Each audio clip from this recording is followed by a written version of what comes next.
There we go. Sorry, we're a bit late. June 15th, 2021. We're going to be talking about inflation today. We just introduced Nathan, who's going to be playing devil's advocate or counterpoint, if you will. And then we're just talking about Ben now, who just finished taking my class this semester, who got extra credit for calling me out on something. Do you remember what it was, Ben? I don't know, but I was correct and you were wrong. Okay, well, I mean, he's certainly enthusiastic about that, and he thinks he's right, so he got extra credit. So I guess we can't debate that. But again, that's the kind of thing I want to foster, an open dialogue. Sorry, I'm just setting up my camera here, or my lighting. There we go. I want to foster an open dialogue. So this is not just so much about me presenting the material or even Nathan and I having a discussion. It's about us all being involved with our questions, with our thoughts. And if you don't agree with something or you are questioning where that comes from, feel free to raise your hand or pop it in the chat or whatever. Right? This is how we all learn. Anyway, Professor Tom Pacharetti is here. He just got out of hair and makeup, so I think he's ready. Although I don't know why you did your hair, given you've got a hat on, but that's okay. He's got the best setup, and he's going to give me some of his gear. So apologies for the low quality tech I have right now.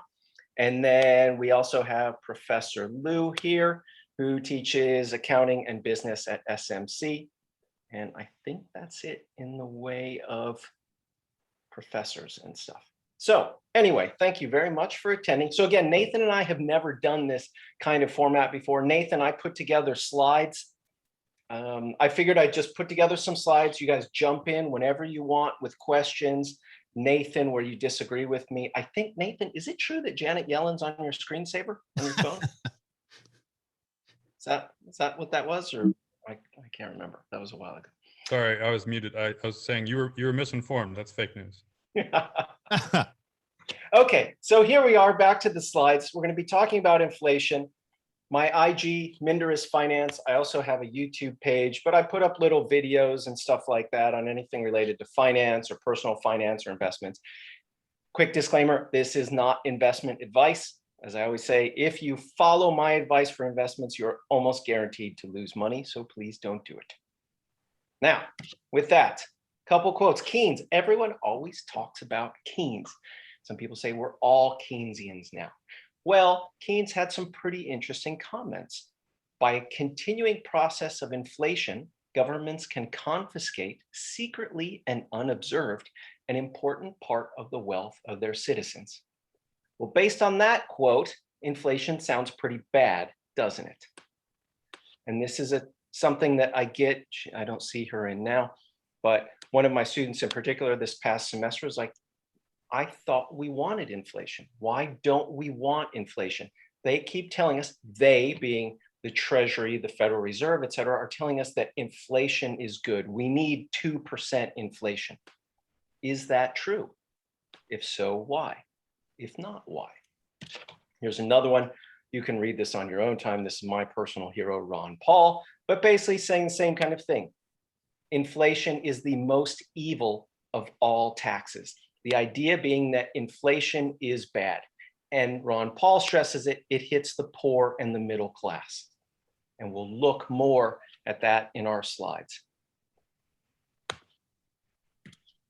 So special thanks to Nathan, Professor Tom, Professor Aaron, who couldn't be here. And then Professor Lou, thank you for that as well. So let's define inflation. So I searched around a couple different definitions. Investopedia says it's the decline of purchasing power of a given currency over time. The Oxford Dictionary, a general increase in prices and fall in the purchasing power of money. An econ textbook, inflation is a general and ongoing rise in the level of prices in an entire economy. So there are two themes here.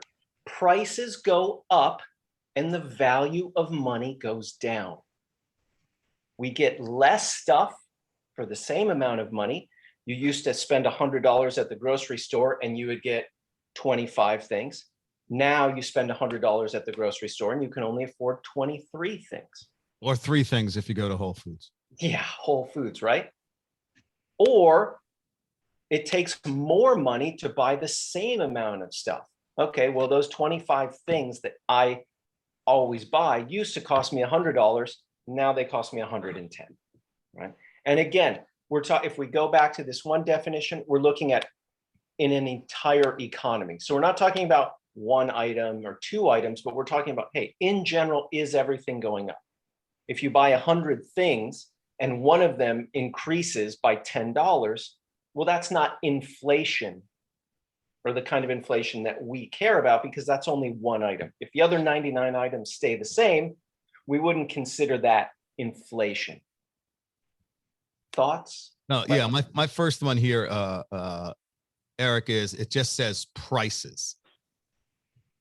General ongoing rise in the level of prices in the entire economy. What if wages go up the same amount as prices? Okay, great question. And this ultimately gets back to what we're talking about with some of these quotes, right? The value of the dollar going down, people get hit with a higher cost of living.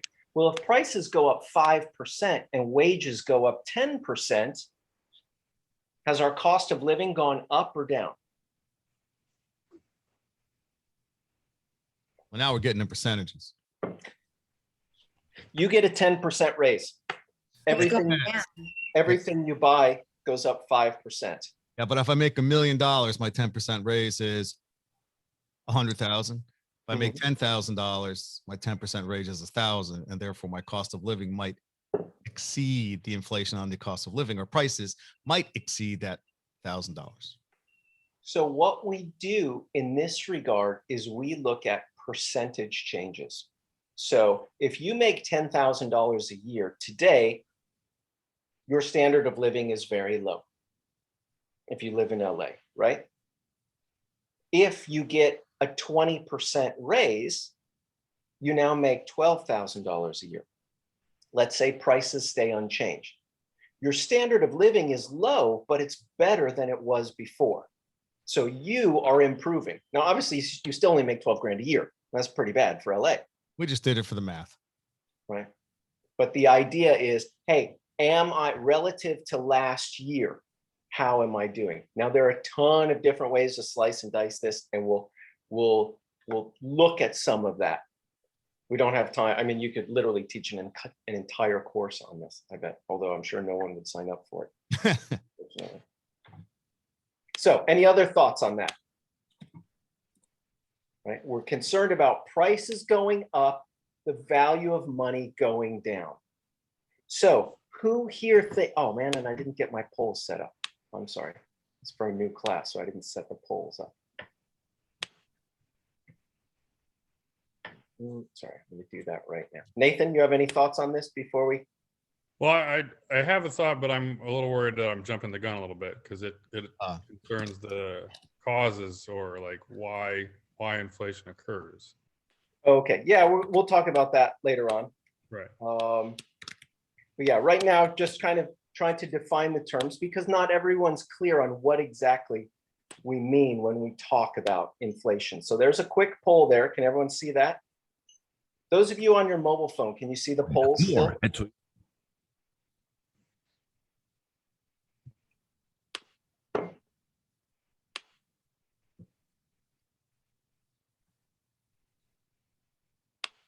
Oh, check this out.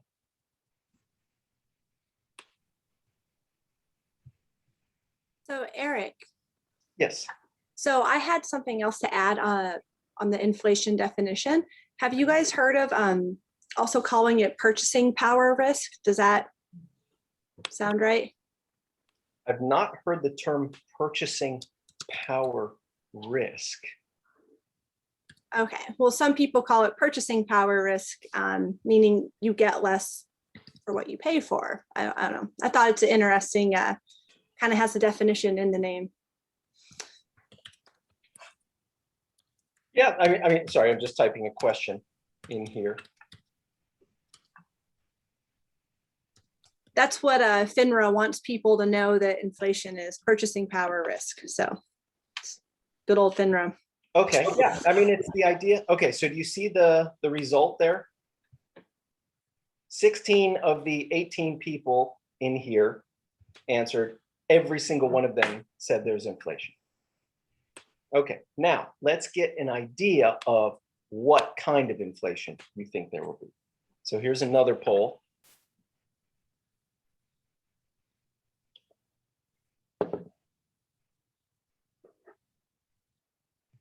This is what we term inflation expectations.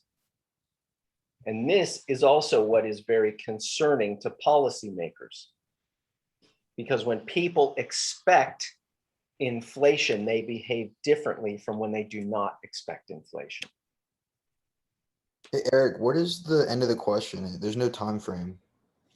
Right, good point. Oh, sorry. Oh, for the next year. Apologies, that got cut off. So what do you think inflation will be for the next year?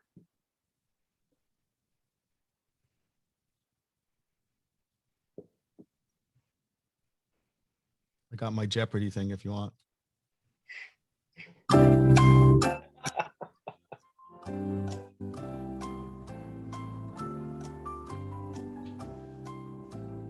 It's 30 seconds, actually. Okay, so here we go. So I'm going to pop this in the chat.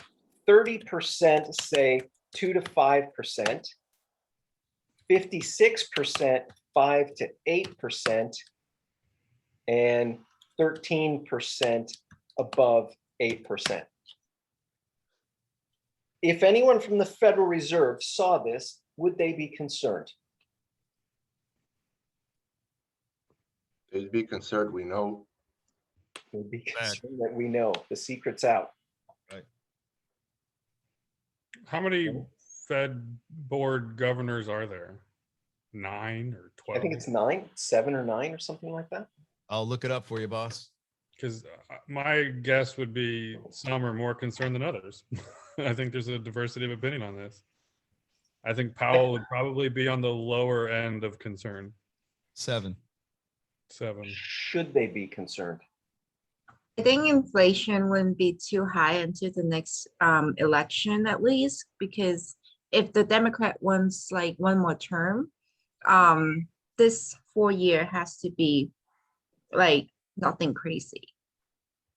Oh, So we've already passed that. We've already passed that. So what you're saying, Chun, is you think that inflation will be moderated until the next election Yes. because it would be problematic for the economy, for the populace, if inflation were high. Well, they would at least hold up until next election. I think the Democrat wants another term if they can.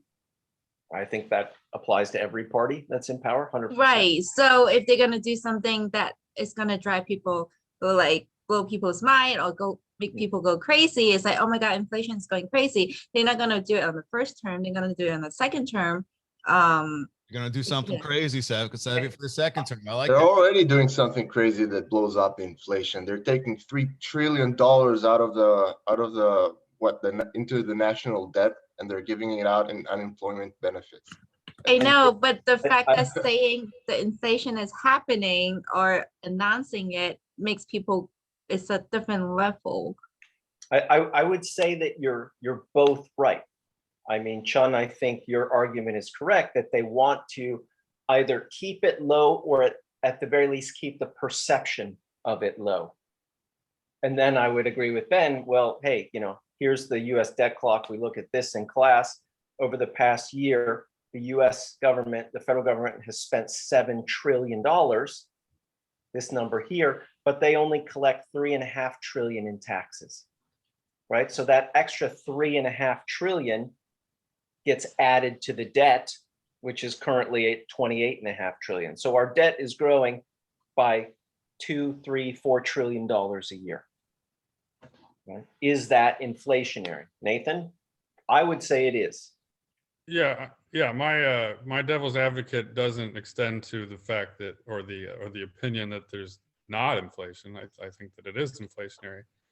But I also want to ask, are we all like under the impression that the Fed is not an independent body, that it is highly political in all of its motions and undulations, that the Democrats get to tell Powell what to do? What do we think? Well, if you don't mind me jumping in, I think any kind of consolidation of ideas or power are going to have a vested interest depending on, what source of influence or funding they have. So I would agree that they are, I guess you could say compromised, but being able to prove that is another story. I mean, by the book, no, but reality somewhat. All right, well, let's ask. I don't get to vote in these things. Why is that? Why does my vote not count?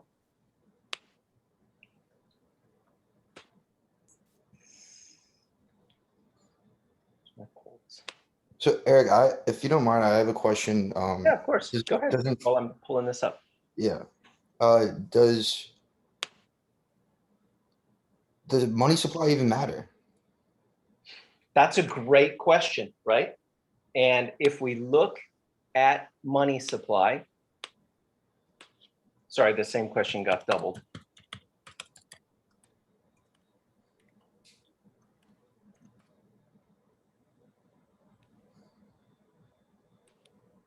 This, I think, has been the argument over the last 5 to 10 years. All of this data comes pretty much from the Federal Reserve banks themselves. Oh, that's M2. They use something different now. What do they use? M1? M1.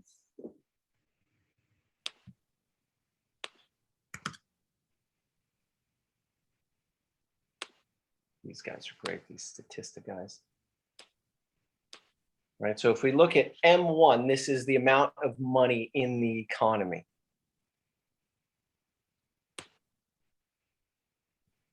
Now, traditionally, this would have sent alarm bells ringing everywhere. This kind of growth in the money supply that went from, was this pre-pandemic, we'll say it was under 4 trillion, this is gonna be trillions, right? 4 trillion, and now it's 5.5 trillion, right? So what's that, a 30, almost 40% increase in a year? It's probably higher than that even now. And this is the traditional argument for inflation, that the Federal Reserve is printing money and giving it out to people. There is no paired economic growth or output. That if you just create more of something out of thin air, it reduces the value of all of those things, assuming they're all equal. And a dollar printed today, right now, is worth the same as much, or is worth the same as a dollar that was printed in 2012. Do we agree with that? If you have a dollar bill that has a 2012 date on it and a dollar bill that has a 2020, they're worth the exact same. Is that a trick question? No, not a trick question. Sounds a little bit right? like a trick, but I know what you mean. Right. As opposed to like a house, if I build a brand new house today, that probably has more value than a house that was built in 1920 because it's better, right? It's more energy efficient. It might be larger. It's got better windows. It's got, newer flooring. The house from 1920, assuming it hasn't been rehabbed, is old. But the dollars are all exactly the same. They're completely fungible. Now, Eric, I just need a little clarification on this. In the old days, they actually did print money. It was physical money. They printed it. Mhm. Now they don't, right? Correct. They just have you basically have a account at your bank and they credit money into your account. So they don't actually have to print the dollars. So much easier than that tediousness of actually creating Benjamins, Exactly. Roberto, you had a comment? Not true. I'm not sure what that relates to. It was just when you were talking about the value of the dollar. So you don't think they're fungible? I mean, just taking into account what you could buy for $1 back then, and then what you can buy for $1 today. I'm not saying going back in time. I'm saying today you have $2 bills. One was printed in 2020 and the other was printed in 2014. Well, you're then, going yeah, to I buy guess it. it would be the same thing. Yeah, they're exactly fungible. I'm not talking about the change Uh-huh. in purchasing power. Okay, then, yeah, I just misunderstood a little bit. Yeah, it wasn't the best way to phrase it. So Well, if I could, sorry, Nathan, I don't mean to cut you off, but what I was kind of getting at was that if they continue to just print out money, is the idea of inflation even an issue? Because then if you just continue to point, I mean, it gets to hyperinflation like Venezuela, but it seems like that's a thought that is popular at this time. Yeah, and look, I've read some things. I haven't looked at the data myself. I should. It would be pretty easy to find. But if you think of, people talk about Venezuela, the most common example is Germany. The damage was done before hyperinflation set in. When the currency is losing 5-8% a year, it only takes a couple years before your currency's lost most of its value. And then it starts losing 200% a year. And then it's basically, you're going from, 20 cents down to zero very quickly. But that move from $1 of purchasing power down to 20 cents still happens rather quickly in a non-hyperinflationary environment. And that, I think, is where the damage is, because in a hyperinflationary environment, everyone knows there's hyperinflation. Everyone knows the currency is worthless. No one wants to transact in the currency.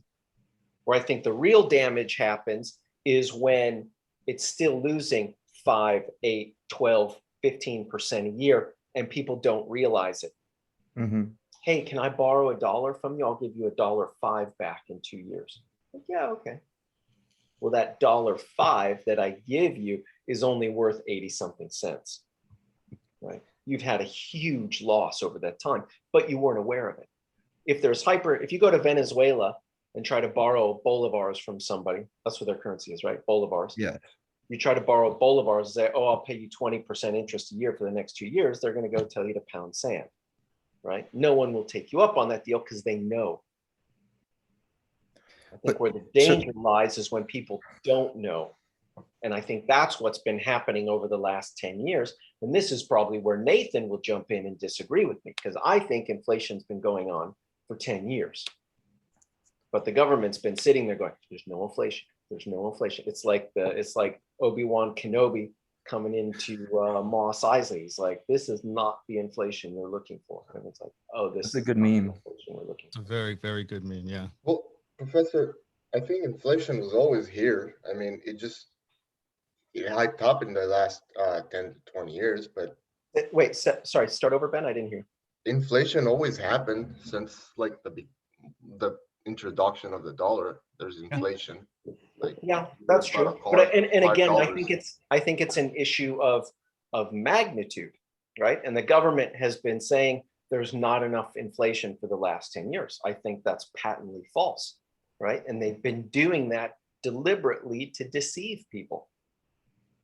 So Eric, I'm gonna jump on with Ben because that was one of my key questions is growing up when I was in school, grammar school, you got that little thing. Now, were they using the US dollar then, or was that like No, it was actually chickens, but and we had horn books, yeah. But the that little carton of milk, it was 5 cents. Mm. Now that little carton of milk is a whole lot more. And oh, by the way, in World War I, when they did the whole thing, that little carton of milk was a penny. So is inflation just a fact of life? It's going to happen all the time? That was a good question going. Like my mom's house, they bought it for $10,000. I sold it for 100. The argument is that in any fiat currency system, yes, because there is very little constraint placed upon the government. Right? And the government always wants to spend more than it takes in. Collecting taxes is painful. We don't want to pay tax, but we do want stuff. We want brand new roads. We want bridges. We want free healthcare. We want free college. We want all these things, but we don't want to pay for them. Right? So how do you square that circle if you're in government? Okay, well, I get elected by telling everyone they're going to get what they want and they don't have to pay for it. Now I've got to come up with a way to do that. Traditionally, that's why people advocated sound money like gold and silver, because there were legitimate constraints on it. And this is why the US went off the gold standard. It was only 1971. It wasn't that long ago. You talk to people like my students now, and they're like, the gold standard, what was that, from like the Middle Ages? That's crazy, right? It was 1971. It wasn't that long ago. But the gold standard didn't work because the US was printing too much money. And the Europeans, I think it was the French in particular, were smart. And like, well, they're printing all these dollars. We can, every $35 we give the US Treasury, we can get an ounce of gold. And so the US would print all this money. We'd buy stuff from people, and we'd have foreign wars and all those fun things. And then they'd take the dollars and come to the Treasury and be like, we want gold, we want gold, we want gold. And the US government's like, well, if we keep this up, we're going to be out of gold very soon. Well, I would also argue that inflation would have happened even if the government had a lot of constraints on it. I think it would have happened because people are lazy and they want a lot of stuff, and they would just, a store owner would just up his prices just because he thinks he can earn a little more every year.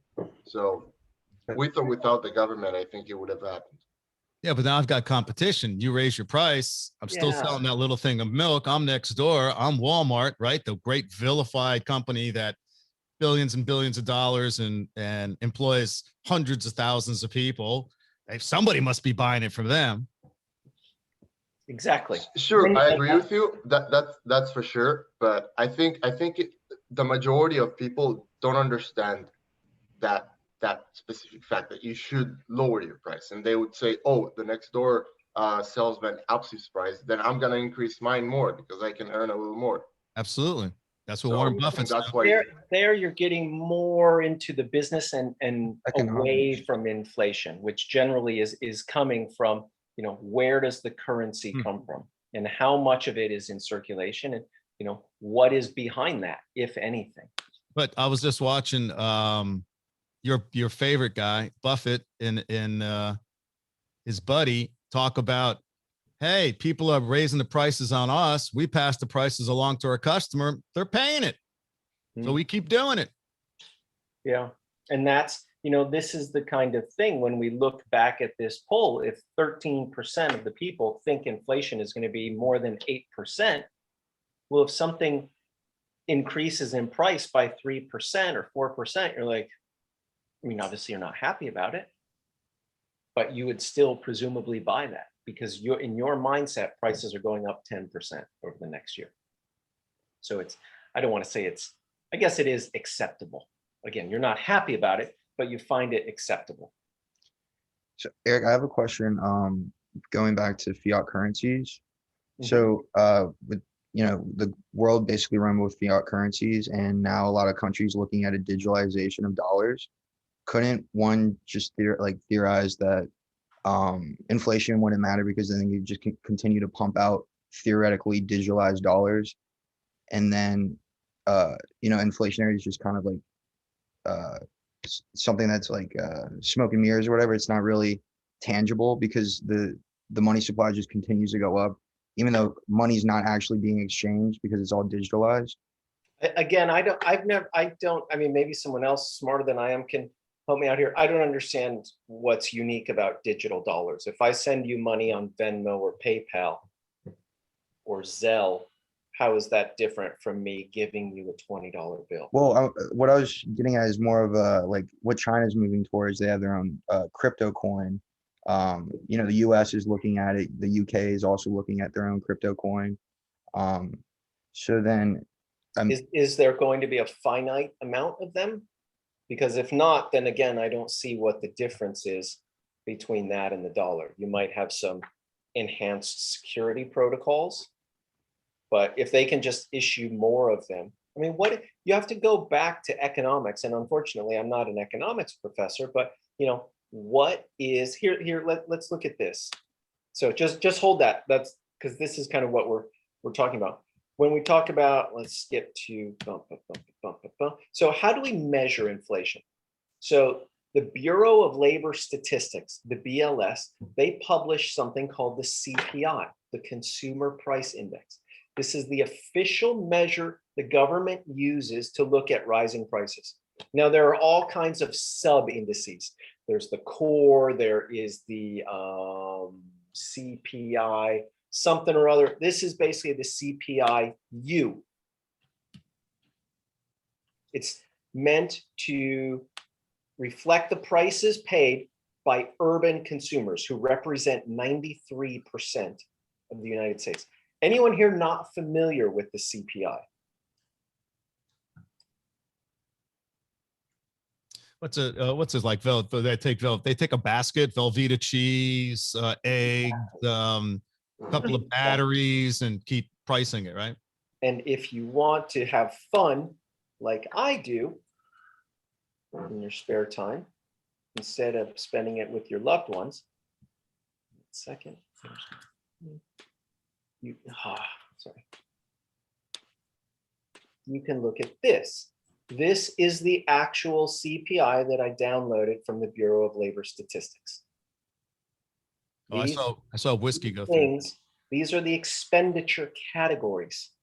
So all items represent 100%. Food represents 14%. Within food, food at home is 7%. That's 7% of 100, not 7% of 14. Right? So food at home represents about 8% of all of your expenditures. That's what they estimate. Then you have, and then that's obviously broken down. Breakfast cereal, bakery products. My girlfriend's gluten-free, so she doesn't eat bread, so we can get rid of that. Meats, if you're vegetarian, you can get rid of that, and then you eat some other terrible stuff, whatever. Eggs, dairy. And so they're looking at the prices of these. And these are also, here's the egg index, just about 1%, right? So 1% of your budget is spent on eggs. That's what they estimate. I don't know how they come up with that. I've never analyzed that for myself, so I don't know if that's correct or not, but it is 0.2, or sorry, that's 0.1%. 0.2% is milk. Now, I've got little kids, so that's probably triple what it is. And then you can go and you can look at the index. This is the milk index, and this I only downloaded the data back a year. But these are percentage changes. And this is, oh, here we go, sorry. January of 2020, right here. 145.48, and then 153 a year later. So you would take the difference between those. You would basically go 153.5 less, what is that? 145.5 equals, what is that? 8, which is about what, 5%? Anyone want to do the math on that? I was told there wasn't going to be any math. I'm a funny guy. So 8 divided by 145.5 is 5.5%. What did we say this was? Milk? So they're basically saying that milk went up 5.5% from January 20 to January 21.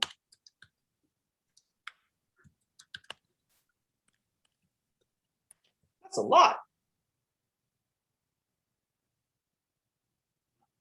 Right? Yeah, haven't run the country's largest dairy, 15,000 cows, 5 farms in 3 states. Tom, what do you think? Yeah, that's a real sensitive. It's incredible how sensitive a gallon of milk is in terms of pennies, and the way they set the milk prices that they give to the cows is an algorithm that includes things as if as like how much Velveeta cheese do we have in storage underground, and how far away you are from a town in Minnesota. Eau Claire, right? Something like that. Yeah. So, I mean, the point on this is, besides bragging, is that I don't believe that. You don't believe what? That it's I gone don't up believe that 5.5%? up 5.5%. There's no way they would jack up the retail price by 5.5%. That's just me. Yeah, just FYI, Tom doesn't have kids. Ming, do you do the grocery shopping? Yeah, but I've been away. I've been out of the country, remember, for 5 months in Taiwan. So I just got back recently. So I haven't really had a chance to observe the prices. Anyone type in the chat how much a gallon of organic milk is? Whoa, whoa, whoa, whoa. Now I got organic milk. Well, Just your run of the mill, Altadena, gallon in a little plastic thing. John, $5.99 for normal or organic, John? Organic. I like to cook, so a lot of my food are kind of expensive. Yeah, there's no way. It's basically, I find $7 to $8 for organic. Yeah. I don't use organic because I'm old, and what's the use? I mean, I had Twinkies for lunch. Twinkies. We used to have dessert lunches in high school. Oh, we ate dessert. I think that Twinkie is still going around in my body somewhere. Yeah, right. So anyway, getting back to our discussion here now, food away from home is 6.5%, right? And I just highlighted some things that I found interesting here. We'll scroll down here. New cars, we'll talk about this later on. 3.7%. Here's where I think the crux is: shelter, right? Where we live. Shelter represents 33% of expenditures. Who thinks that's an accurate estimate?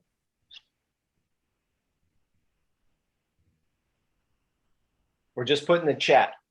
Yeah. Yes, you think that's right, or no, or say I've heard that you spend 33% of your salary on. in a place like LA, most of us probably spend, yeah, Anna says more. I would think it's probably a bit higher than that. Remember, this is an urban basket, right? This isn't looking at Topeka, Kansas. This is looking at, Seattle, LA, Austin, Dallas, Atlanta, etc. Malia says more. So basically, okay, but I mean, it's not far off, right? It's not going to be, if it said 20%, that would be clearly wrong. If it said 50%, that's probably a bit high. Then shelter is broken down into two types: renters, 8%, owners, 23%. Well, 23 divided by 33 is 69. Home ownership rates in the US, anyone know off the top of their head? What percentage of people live in a home that they own?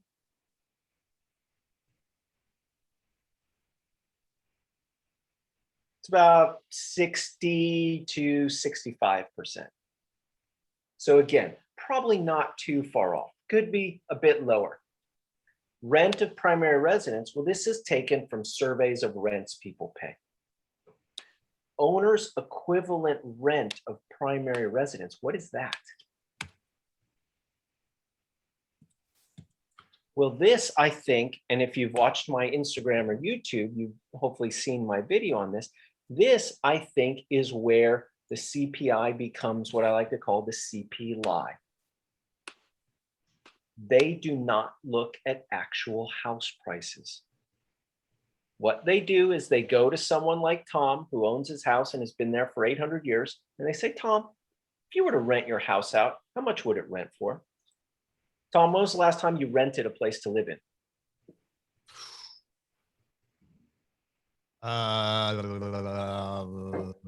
Let's see, I've been married 24 years plus 5, 29, like 32 years.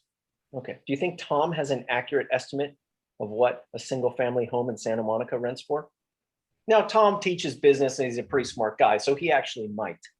Yeah. But if I were to think about someone like my parents, they don't have the slightest idea. Ming, do you own your place that you live in? Yeah. Do you think you have a handle on what rents are for your house? Well, I mean, I looked on Zillow. Oh, It could probably rent for 3,000, but I don't know how accurate that is. The biggest issue is that this is not a market price. And what I've done here, this is known as owner's equivalent rent, or OER. And I've compared that. There's something, I'll type it in the chat, called the Case-Shiller Index. Robert Shiller is a professor at Yale, really smart guy. And he and someone else came up with this index. The other problem is he's really, really boring when he talks. Maybe people say that about me too, but like his stuff's so fascinating, but I've watched him present. I'm like, oh man, this guy's killing me.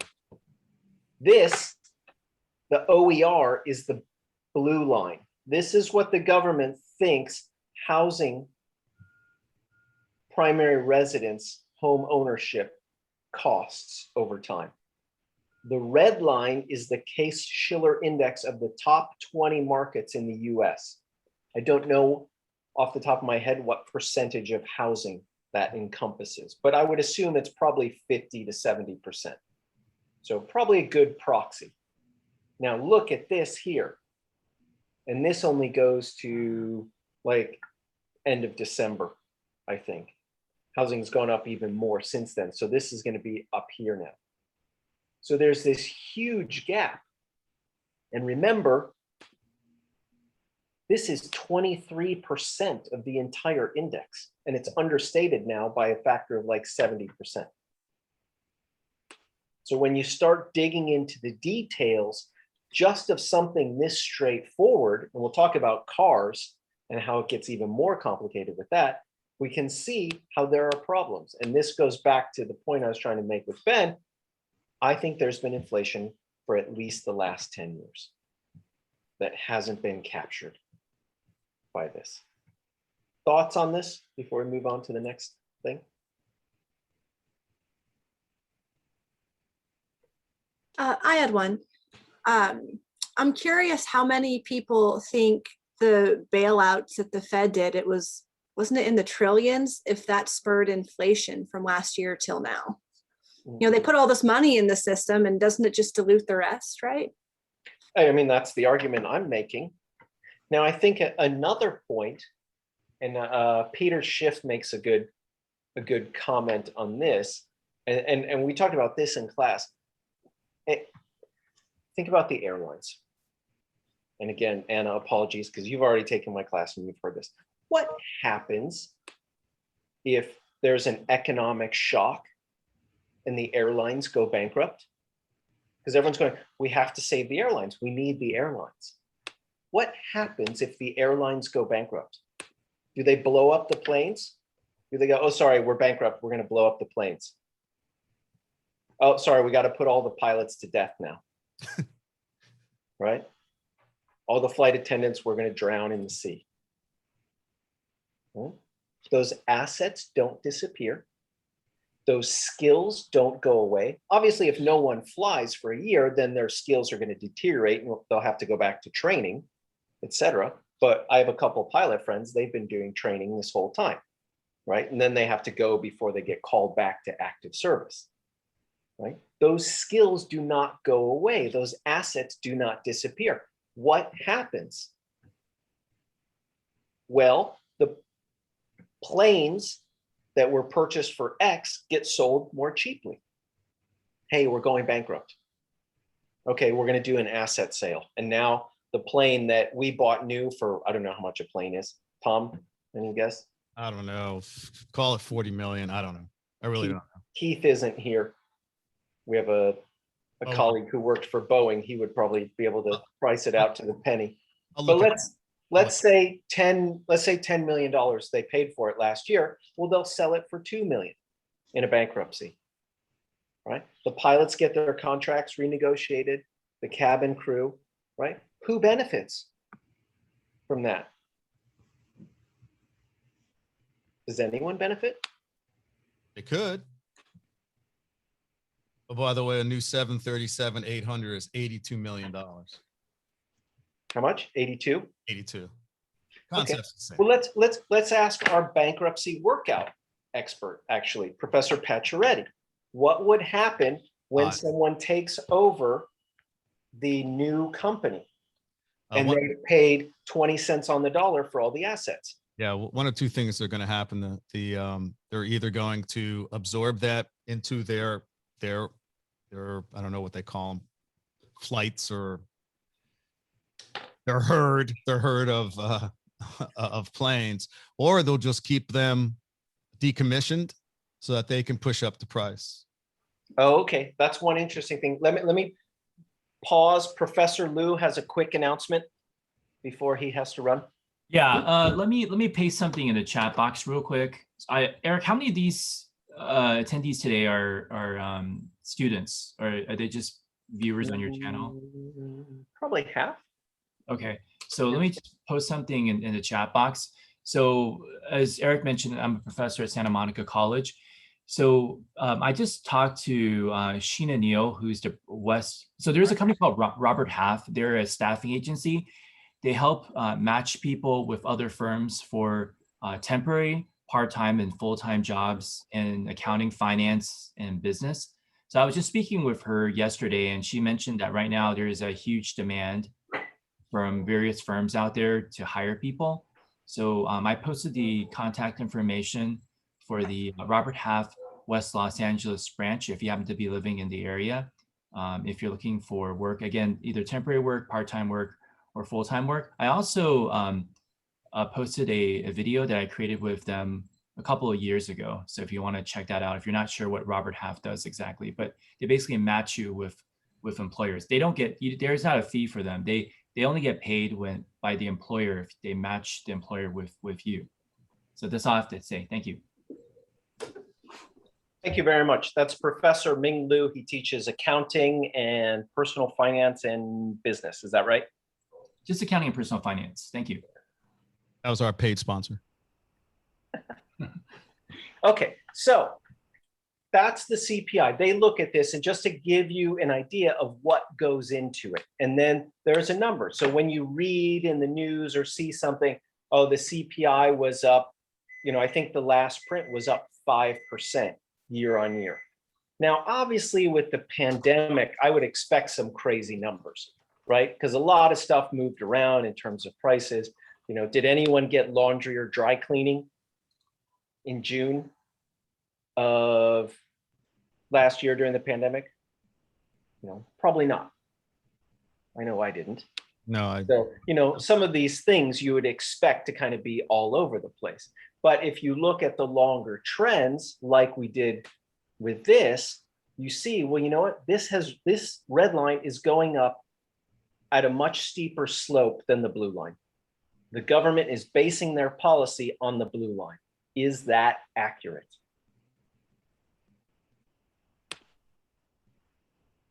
now that you pointed out, I don't think so. Did we even change out of pajamas? Actually, I think, Anna, you and Maylia didn't. You were both pretty much in pajamas all class, if I remember correctly. So, whatever. Can't mark anyone down for that. I just saw it. Maylia still here? Yeah. So, All right. what are some of the attributes, the positives of the CPI? It's easily accessible and recognized. We all understand what it is, hopefully now more so. It represents 93% of the population. It's designed to reflect current consumer behavior. If people start buying organic milk and stop buying regular milk, the CPI is designed to reflect that. It may or may not, but it's supposed to. Do more on that, more on that. What I want to do is something like this to give, and I'll copy this into the chat so you can play around with it, just because I think this is very interesting. The BLS publishes this. So if you click on this,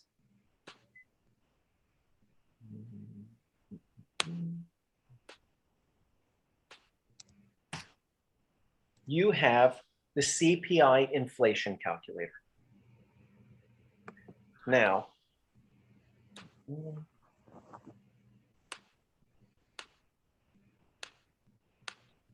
what got me thinking about this was a little while ago. Sorry, I'm going to go grab my coffee. I went to Seattle.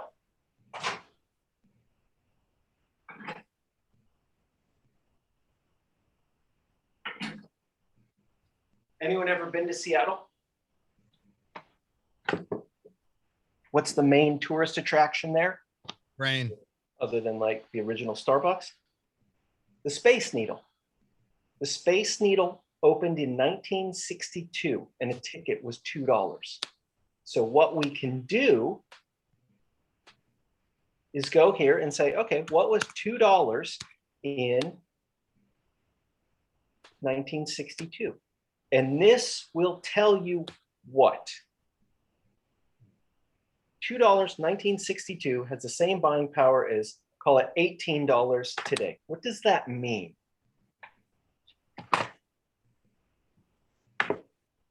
If everything stayed the same, you should pay about $18 to get it. Yeah, you would expect, oh, okay, you know what? I don't have internet access, but I have this app on my phone and I realize, okay, I've got 18 bucks. I should be able to get a Space Needle ticket. Is that how much a Space Needle ticket costs? Don't know that. Let's look that up. I'll look it up for you, boss. All right, I've got the answer, but go ahead, Tom. Okay, I'll confirm.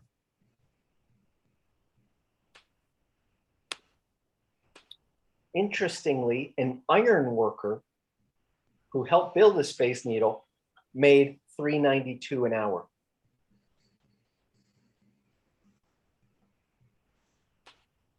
So we'll write in the chat, 1962, ticket, $2, iron worker, $3.92 an hour.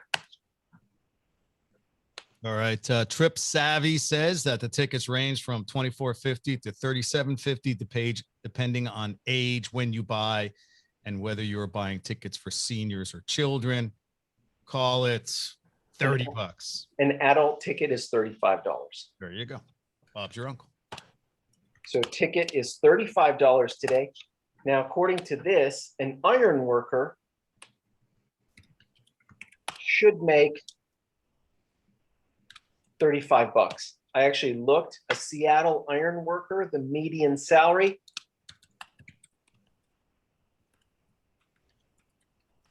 is $33. The salary, that's supposed to read salary. Sorry.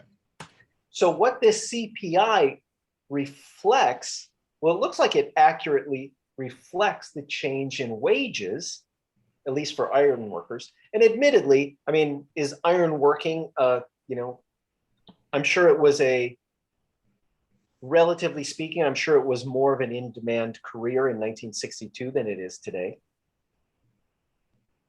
Right? If we look at horse and buggy drivers in January of 1905, we wouldn't expect them to have much earning power today. Those guys outside the San Diego Zoo who drive the horse and buggies, I don't know what they make. Who knows? Right? So this is one of the things. It seems like, at least for this, we're keeping track of the incomes properly, but maybe not the expenses. Now let's look at it in another way. The median wage, so for an iron worker, it took 31 minutes of work to buy a ticket in 1962. Today, it takes an iron worker 64 minutes of work to buy a ticket. Remember, this is ultimately one of the primary functions of money, to convert your labor, your knowledge, your skills into the things that you want. I just had an alarm pop up. Tomorrow, I'm going up near Tom's house. I'm getting a roof rack, those like Yakima and Thule cargo boxes. I'm getting one of those put on my roof. Well, I'm a professor. Of the car. Yeah. Sorry, yeah, the roof of my car. If I want one of those put on my roof, I could go to them and say, hey, I'll teach you about personal finance for a few hours and you give me a roof rack. Or I could teach you guys pay me, and then I go and give those guys money, right? Money is a way to convert your labor into the things that you want more easily. And when we have excess money, it floods the system, it reduces the value. It means like this poor iron worker has to work twice as long now to get a Space Needle ticket. Now, part of that's going to be inflation. Part of it also is going to be iron working probably isn't in as much demand as it was back then. I'm guessing. I don't know. Thoughts?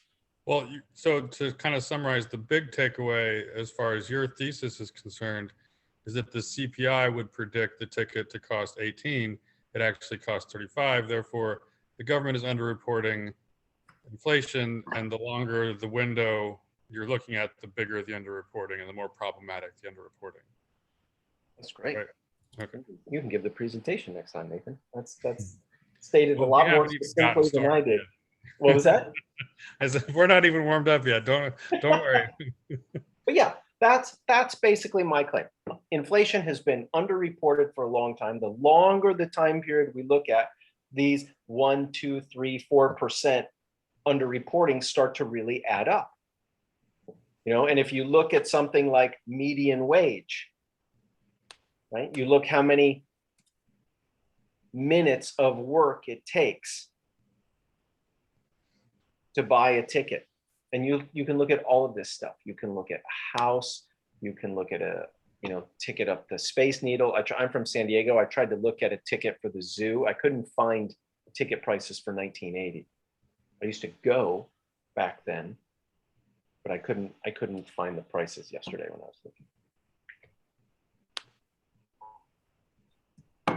Where this gets interesting. This guy is great. Wolf Richter, he's up in the Bay Area. So he's got this website, and it's great because he doesn't talk about politics or anything like that. It's just kind of business and economics and finance.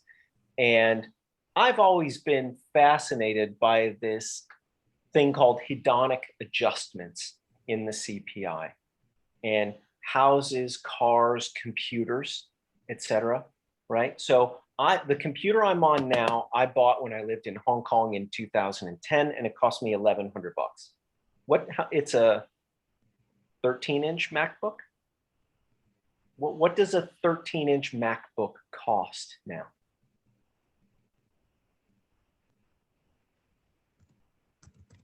Anyone know off the top of their head?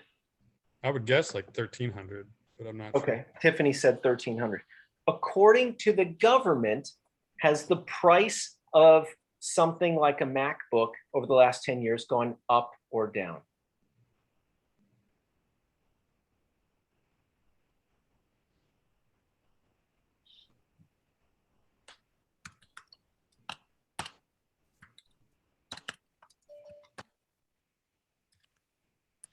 Now, according to the CPI calculation, if those are the actual retail prices of a MacBook, they will say that the price has gone down. Why?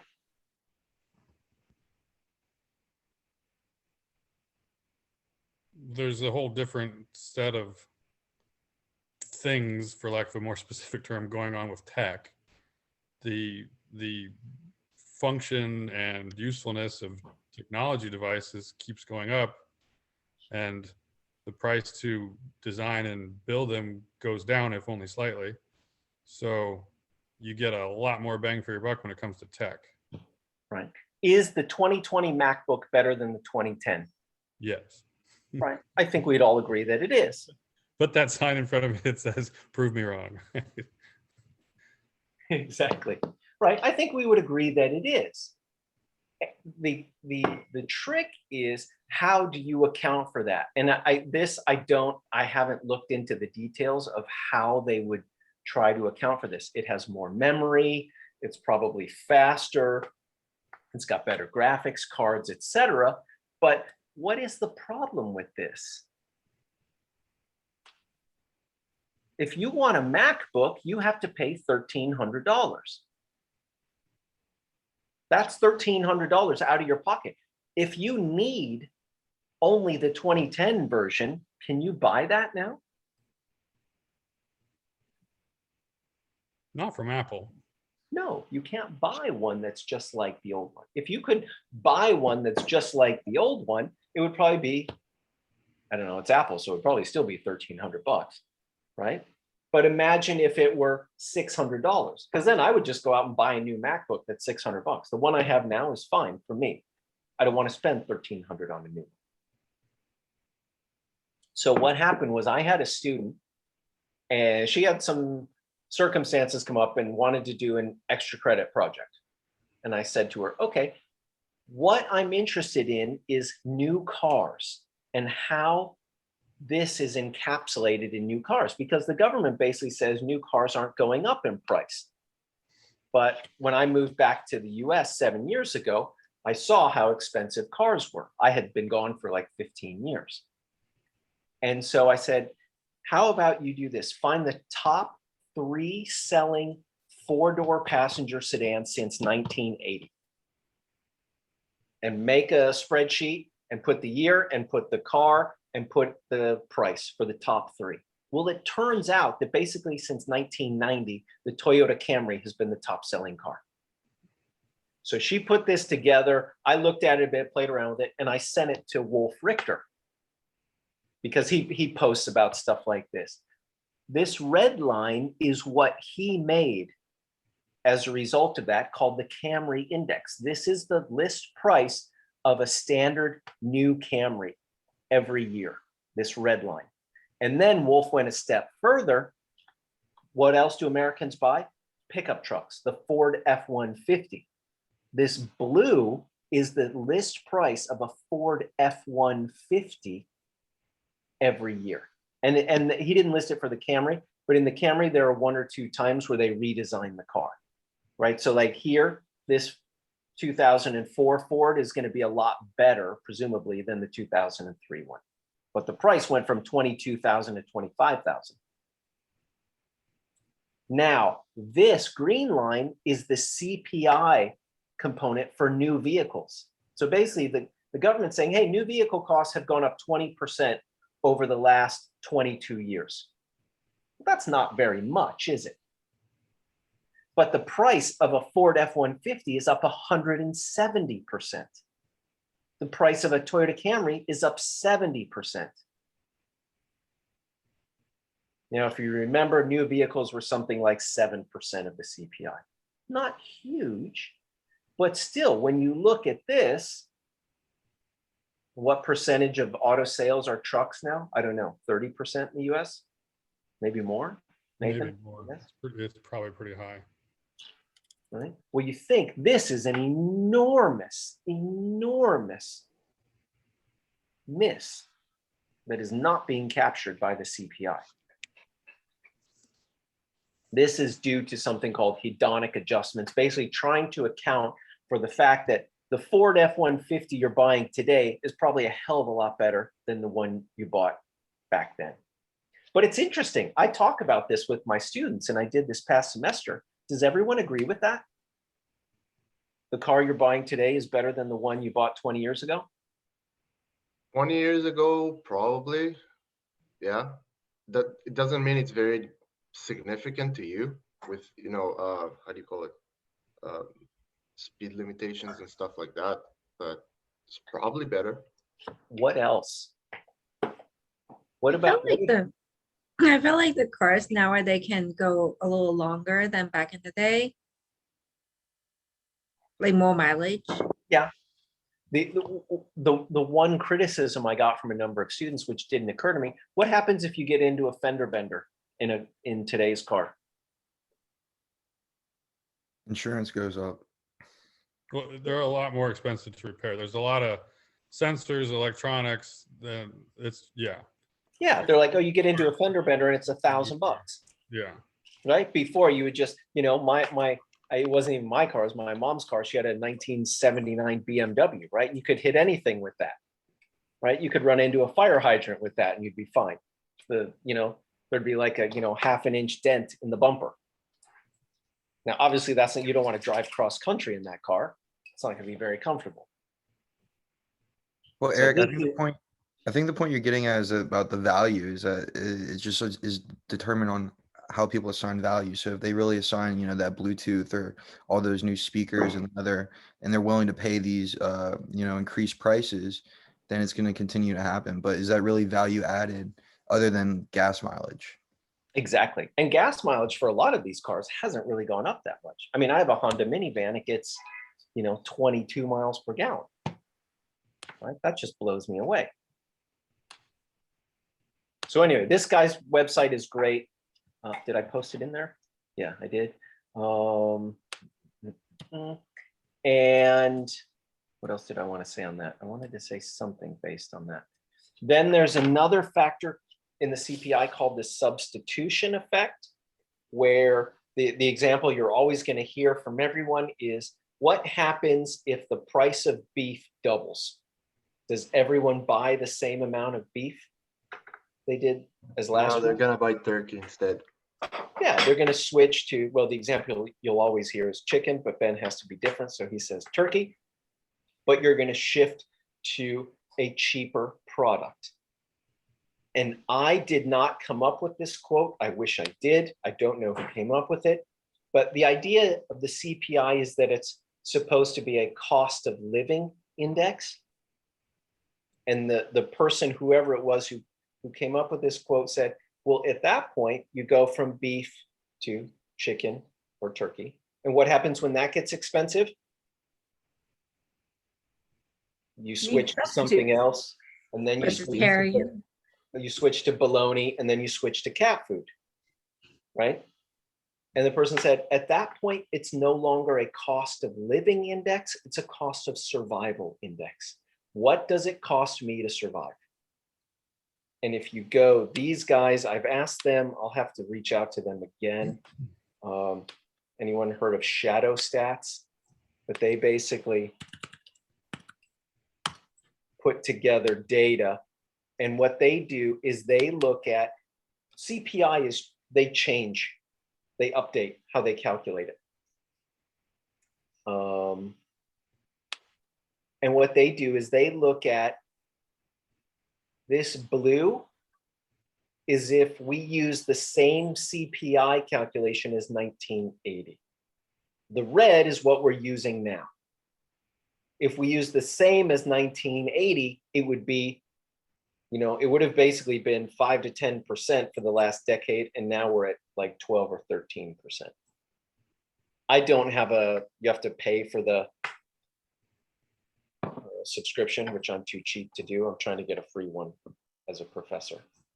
But this is, and these guys have been doing this work for years, right? Trying to push this out, saying, hey, look, this is the real inflation number, or it's closer to this than it is to this red line. Right? Remember, the lower the inflation number is, who benefits from that?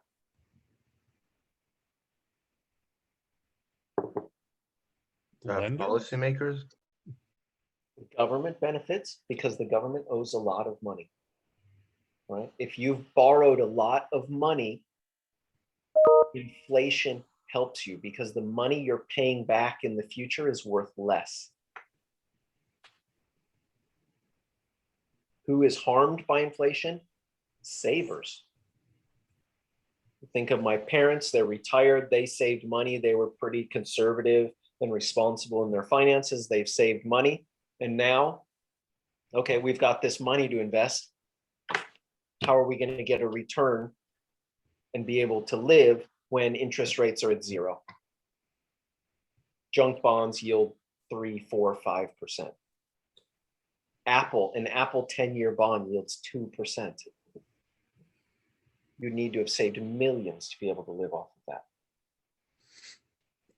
15 years ago, you could have got somewhat safe bonds that were paying 6 to 8%. That's an enormous difference.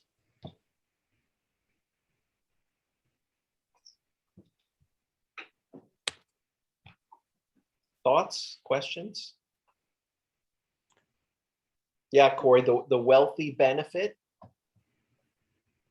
relatively speaking, but the poor are absolutely crushed by inflation, right? Because they have less pricing power in terms of being able to get higher wages, right? You think of all the people making minimum wage. If inflation, like many of you think, is up 8 to 10% a year, what's going to happen when all these minimum wage people working in LA go to their boss and say, I need a 10% raise? Is their boss going to go, yeah, okay, sure, no problem, sounds good? Is their boss going to laugh and go, oh, actually, don't worry about it. I just got the Burger Flip-O-Matic 2000. You're fired. How's that for a raise? I think I met some business owners in Santa Monica that actually did that after they raised the minimum wage to $15. they fired people. I know some that fired a third of their staff and just roboticized everything, phone calls and stuff like that. Yeah, I mean, I know people who've done that. I know people who want to. One guy has a business and he's got, kind of minimum wage type workers. He's like, I just want a machine. The machine doesn't call in sick. It doesn't show up high, right? It doesn't do all of those things. If it breaks, I call someone and they fix it, and we might be down for a while, but I know it's going to be there when I walk in every day.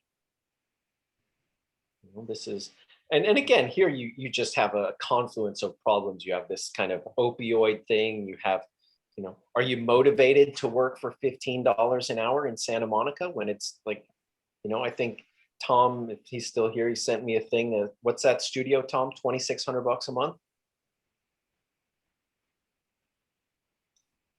To me, it doesn't need health insurance, Anna. You're right. To me, the fight for 15, I think it's totally absurd. I can understand it, but it's a result of inflation, right? And, the minimum wage hasn't kept up. Well, actually, the minimum wage has kept up with inflation. And if you look at the BLS data, where the minimum wage is now, it should only be raised to $9 an hour. The federal one's what, $7.25? It should only be raised to $9 an hour. And then it would be in line with official inflation. But we know official inflation doesn't cover the increase in expenses and costs that people encounter.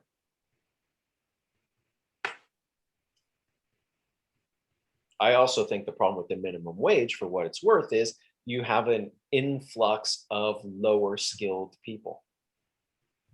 And so you just have more supply of that. And what's that going to do when you increase the supply of something? Well, it's going to push down the price. Are you? Well, I don't know. I don't know if there's actually a fix for that. I mean, what do you do with someone that doesn't have the skills to provide something in the modern world? Like, yeah. Look, I totally agree with you, Ben.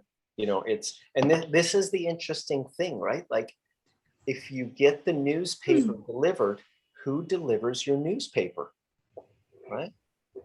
The few times I've ordered the newspaper in different areas, it's a 40-year-old man. When I was a kid, my friend was 13 and delivered the paper. Whether he made minimum wage or a little bit less or a little bit more didn't really matter. But when you're 40 years old and have a wife and 2 kids, that really matters. But why is that person delivering a newspaper? And I think that goes to your point, Ben. Like, that's a structural problem. Why doesn't that person have better skills? Because of I think it's John? Because of globalization. I mean, globalization doesn't result in that person not having skills. I mean, Corey's point, learn to code, right? You can go to coding schools and they'll pretty much, do you pay for it and then you don't start paying back until you get a job or something like that? Yes. Because of globalization, and only 4% of people in poverty are able to lift themselves out of poverty and move up a class, is actually very difficult, because if you're barely have enough money to put food on the table, who are we there to talk about having extra time to go to school and like whatever? There are people who are just stuck in poverty, that they're working like 2 or 3 jobs that barely raise a family. They don't have that luxury of time, because time is money. Like, when you're at that skill level and how much their time is worth already, it never catch up to a point where they have extra.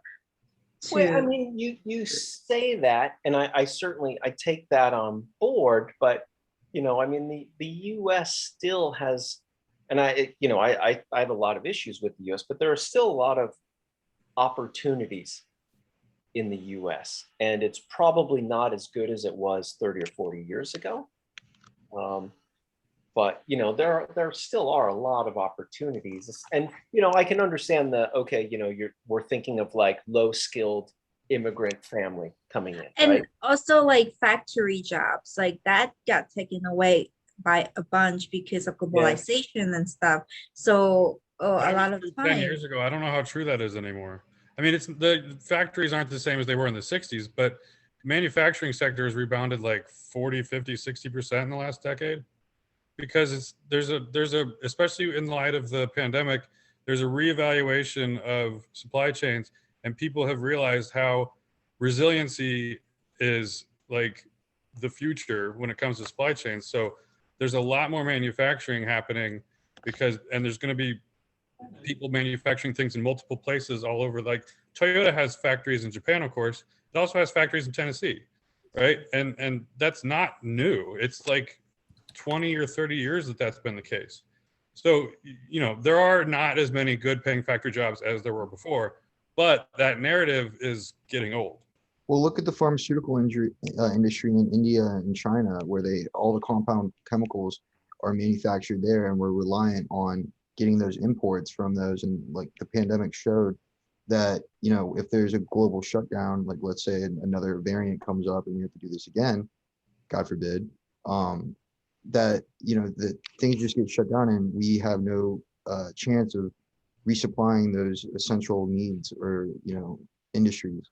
Like I understand your car, the Toyota manufacturers, but I wouldn't say that that's a staple, like medicine, you know, or meat producers.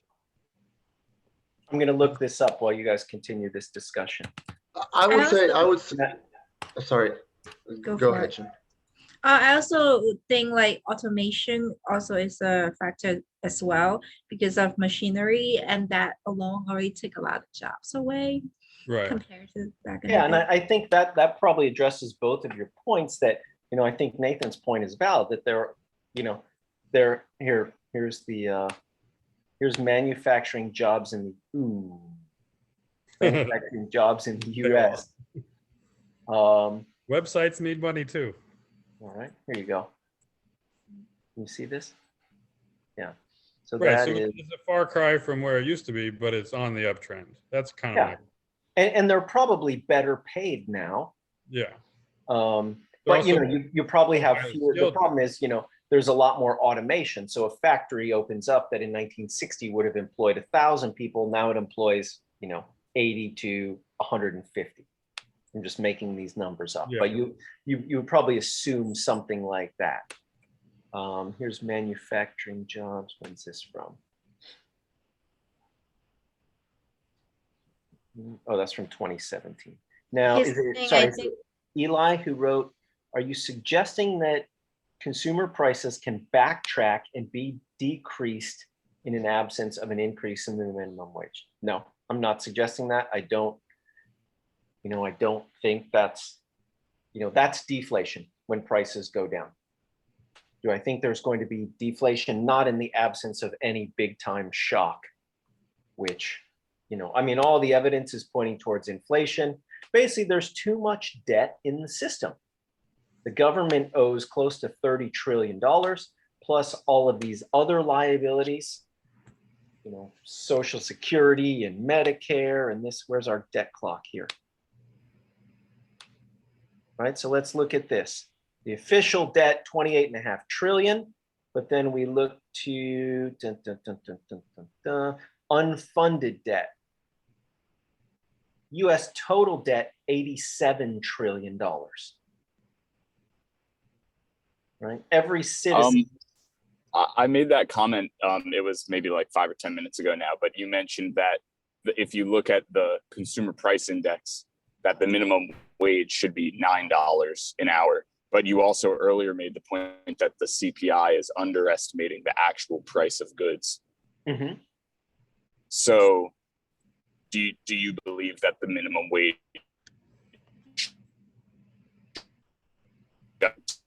Oh, sorry, you cut. Did anyone hear? I think you cut out there. I heard, do you believe that? So, Bobby, I was trying one more time. That wage should reach $9. The CPI is unrest cost of goods because you all said that the 50 minimum wage was too high. can you type your question in the chat? In the meantime, what I'm going to do Sure, yeah. is show you what I'm referring to when I say the minimum wage should be. And it's I'm not really in favor of a minimum wage, to be honest. So what we'll do, and I love going on I follow Bernie and, you know, AOC and all of these people. And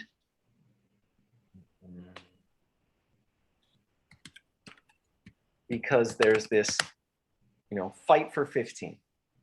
So if we look at, no, it's not here.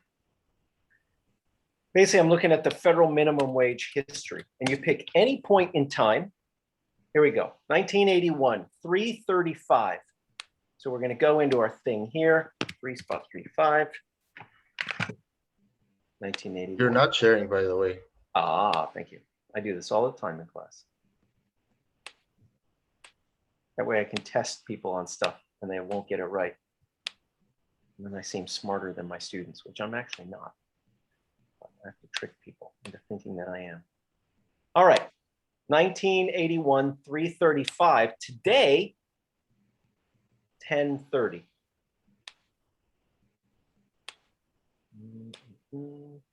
1990, we'll say 1991 was 425.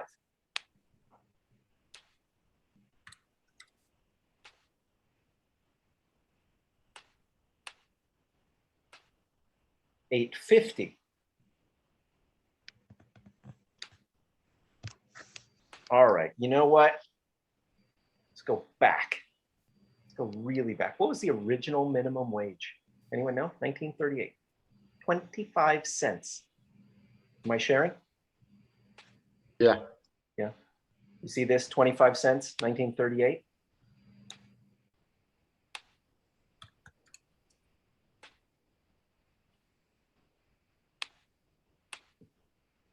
$4.75, right? There is pretty much no value and time period you can put in here that will spit out $15.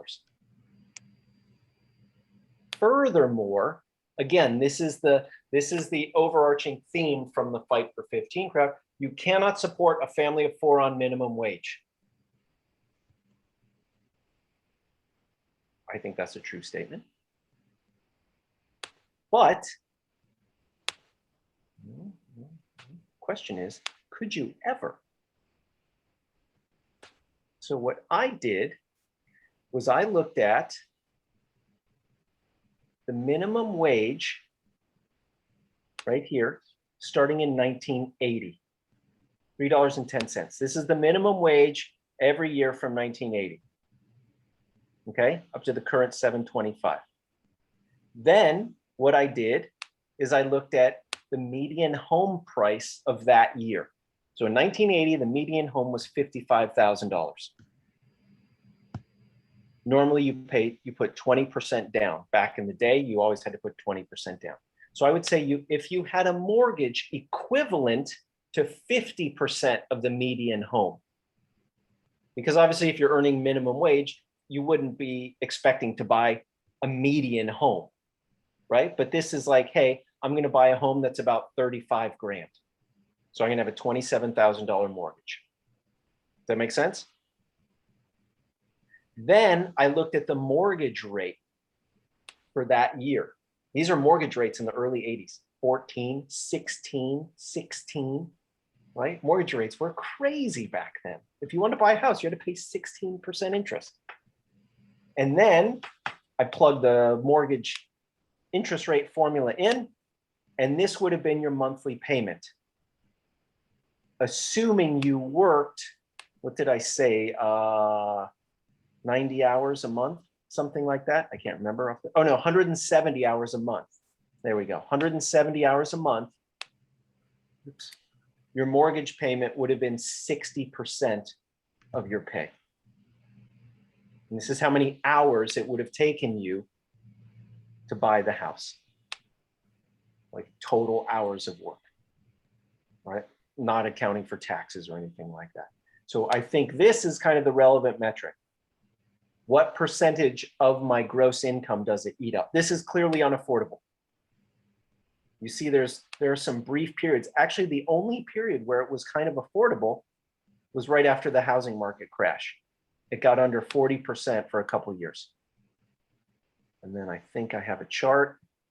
Oh, that's the mortgage rate over time. And then where's my other chart? I don't know.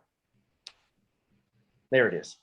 A minimum wage worker working 170 hours a month, buying a house with a loan equivalent to 50% of median home price. What percentage of their gross pay would their mortgage payment be?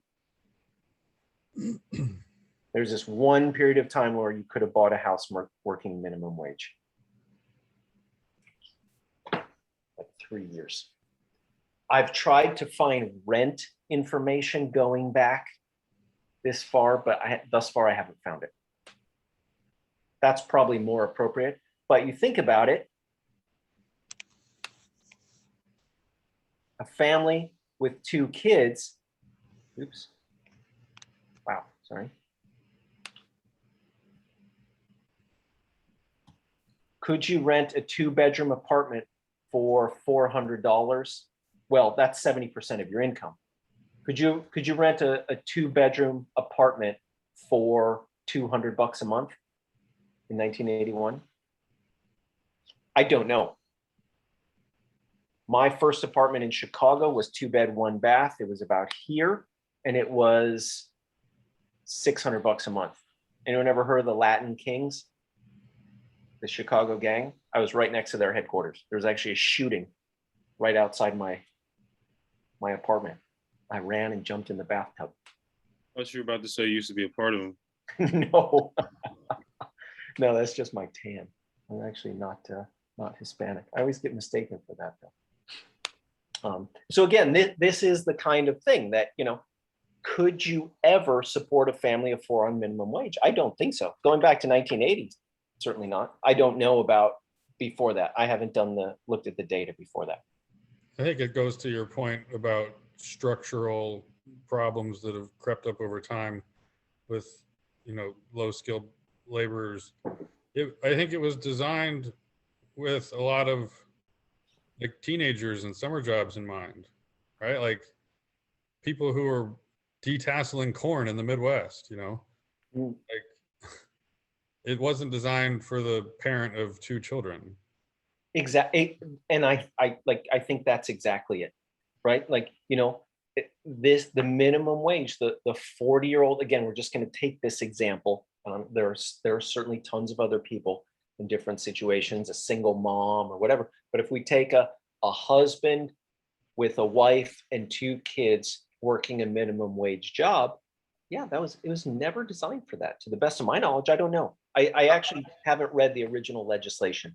I would like to add that back in the day, as you guys keep saying, what we would buy on a regular basis is very different from today. Today we have a surplus of stuff that we say that is a necessary part of life, like a phone and a computer.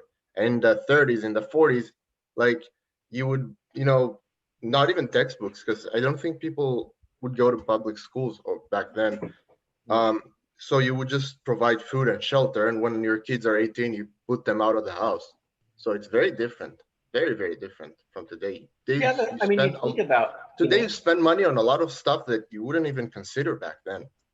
Yeah, what percentage what did we say food was in the CPI? 14. 8%, 14%, right? That's a great thing to look at. What percentage of, the kind of, let's take the sort of 30th to 70th percentiles of the country, what percentage of their pay did they spend on food? I would imagine the farther back you go, the higher that is, right? And then you take it to the extreme of, living under feudalism, where basically your entire existence was spent trying to procure food. Pretty much all of your spending went to that. Now we're at 14%. And why is that? Well, that's because we like, avocado toast and stuff like that. And if we eliminated most of that, this would probably be under 10%. Could you spend less than 10% of, I don't know what this is, gross income? Could you spend less than 10% of your gross income on food? I would imagine we could all do that. You know, not saying you have to live like a student and eat, ramen noodles and, Costco rice. You could, have like a balanced diet. Anyone ever go to S-Mart? No, the Korean supermarket. Oh, that place is awesome. Yeah, great stuff there. I think you meant H Mart. No, there's both. There's an H Mart and an S Mart. I don't know how they're related, but there's an S Mart right near me. I don't understand the difference. What do you guys think? What are your thoughts on this? Corey says, CPI underestimates real price of goods. Yes. You also stated the minimum wage adjusted with CPI would be $9 an hour. Yes, just using their data. You also state that the 15-hour wage is too high. So would you suggest a minimum wage? I don't believe in a minimum wage. That's why if you don't want to work for that amount of money, then go get a job somewhere else. And that, the issue is it's a structural problem. And I think the higher you raise the minimum wage, the more you price people out. And you make it so that you have these things like, okay, you know what? I'm just going to do you go into McDonald's now. I talk about this all the time. You go into McDonald's, you order from a kiosk, right? They used to have 5 people taking an order. Now there's like 1, and they have 8 kiosks. And if they figure 4 of the kiosks work at any one time, well, then we can service 5 people. Right? I figure you always have 1 broken. I guess their ice cream machine is always broken at McDonald's. They haven't figured that one out. At least that's what the memes always say. I don't eat at McDonald's. So yeah, I lived in Hong Kong for a long time. There's pretty much no minimum wage. So there's no kind of barriers to starting working, but it means, anyone can get a job. And I think that's the problem. In-N-Out Burger's great. I've had students who work there, they love it, and they pay over minimum wage. Presumably, I think, but they want to. Well, Professor, with or without minimum wage, unskilled labor is basically on its way out. I mean, back in the day, like barely anyone got higher education. Today, it's almost like you needed to get a job. Basically, that's about minimum wage today, or slightly above it. Well, now it's interesting though, because now I think we're seeing this move. You talk again about Corey's learn to code comment, and now you can work at Google without a degree, right? You go sure, but coding is difficult. It's almost like higher education. But you look at what Professor Liu was just talking about, right? You can be a community college student. Citigroup has a program for community college students where they're hiring community college students.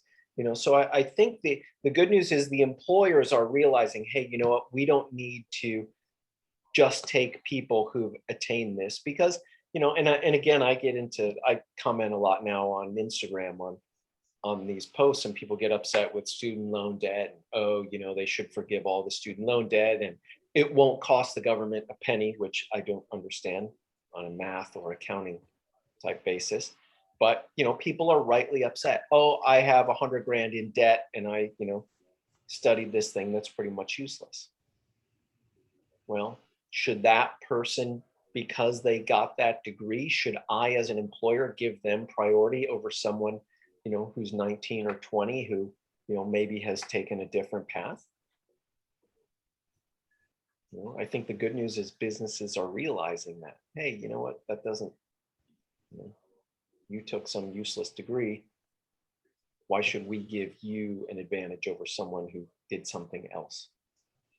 Someone who might be, just as motivated, if not more. Yeah, but what I actually meant is you're not going to see a lot of jobs where you don't need any kind of education for it. You can just go there, they'll give you a broom or whatever, and you just do it. That's that's gonna go. That's not gonna be a thing in the next, what, 5 decades? Yeah, Might be in a you're very probably small right. scale, but No, you're probably right. You know, I mean, that's what we have to solve as a society. Like, how are we going to, you know, what are all those people going to do? Do we just leave them unskilled, unemployed? We give them $340 a week? Do we give them $5,000 a month as UBI? Do we train them? You know, these are the questions that we all have to answer. I guess free education maybe. And You know, do we pay for everyone to get educated and they can study whatever they want and they can get a PhD in medieval Japanese poetry and I don't have to pay for it? Is that a wise use of resources? I mean, I personally think that if everybody do what they are passionate about, which is usually people who are passionate about things that they're really good at. So if everybody do what they're really good at in the society as a whole, it's gonna work out in a way that I don't know how to say it.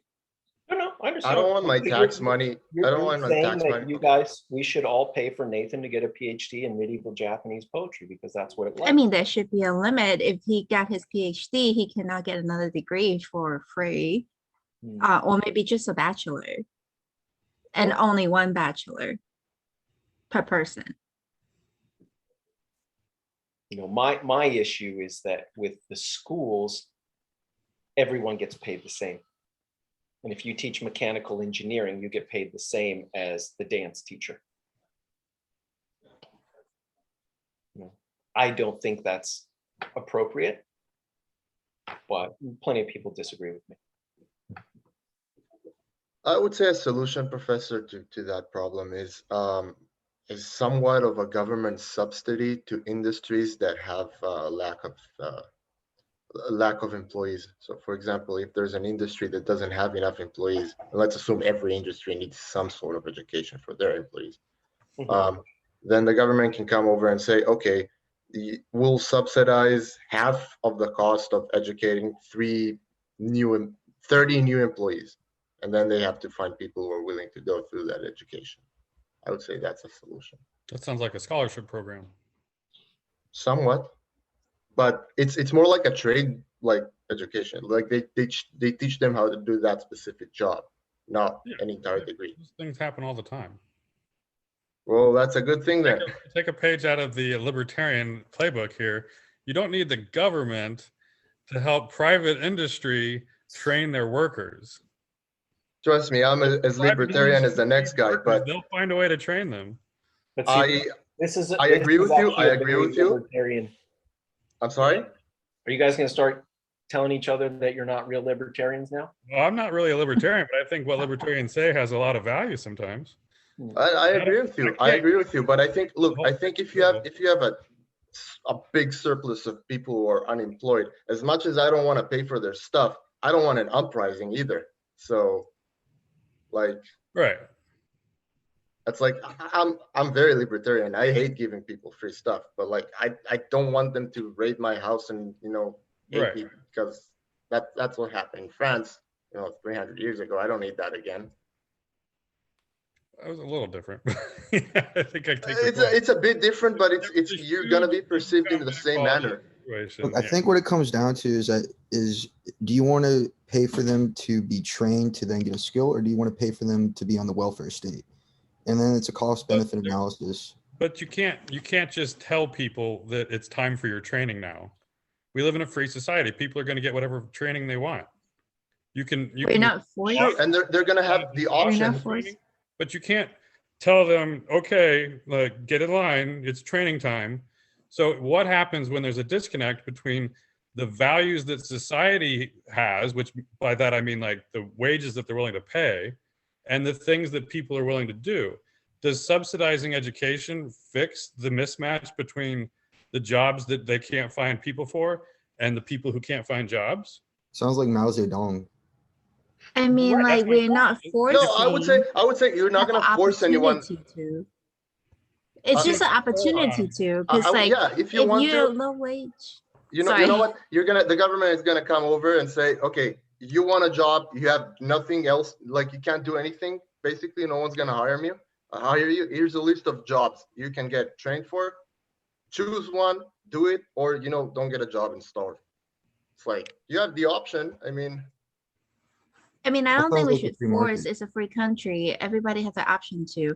I think if you given the option for free training or free education, people who are not making that much more likely to take that opportunity. Because if they're having a hard time just living their life in general, and you're asking them to pull extra money and extra time to train themselves, that's almost like a realistic expectation. Well, what's the alternative? Right, so many. the alternative to what? To the extra time spent training yourself.